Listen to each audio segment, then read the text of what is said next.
सदर असांजो पंहिंजो अशरफ मेमन साहब आहे, जनरल सेक्रेटरी असांजो ज़हीर गुलशन अदीद साहिब जो आहे, ऐं उनखां ॿिया बि उहिदेदार कुझु आहिनि।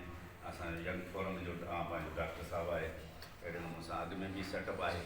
तहलके जो कोन्हे, हाणे तहलका बि जी पार्टी ठाहिणी आहे, तंहिंजे करे सभिनी दोस्तनि गॾिजी करे त मुतफ़िक़ा तौर ते सभिनी जी पाण ॻोठ आहिनि, पाण में सभई ख़ाली मुंहिंजी कोन्हे सम्झ में वणंदा, सभिनी बिरादरी जी आहे। ऐं ॻोठ त पंहिंजो ख़ाली हिकिड़ो कोन्हे, पंहिंजा पाड़ा आहिनि, पंहिंजी जमातूं आहिनि।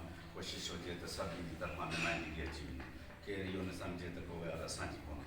तंहिंजे करे सभ खां पहिरियों असांखे पहिरें ज़िले वारी जेका बॉडी आहे उनखे वरी रिऑर्गनाइज़ करिणो आहे, तहलके वारी नई ठाहिणी आहे, ऐं यूनियन काउंसिल वरी पोइ ठाहींदासीं नेक्स्ट फेस्ट में। अहिड़ा ॿ असांखे 3 ठाहिणियूं, डिविज़नल डिस्ट्रिक्ट जी ऐं तहलके जी।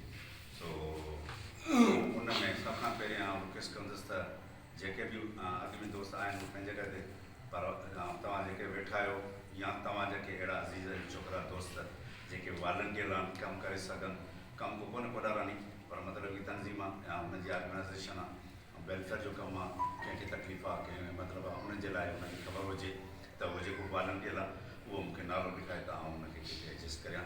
ऐं तव्हांजे सलाह सां कुझु मुंहिंजे ज़हन में जेके आहिनि उहे वरी आउं ठाहियां थो, वरी हुन में बि सलाह ॾिजो मूंखे। पर सभ खां पहिरियों जेके वॉलंटियर्स तव्हां में आहिनि उहे ॿुधाइनि, या तव्हां सम्झंदा त असांजो फलाणो छोकिरो या फलाणो छोकिरो एक्टो आहे, उनखे पाण सां गॾु रखिणो। त इहो महिरबानी करे पहिरियों त इहे मूंखे ॿुधायो त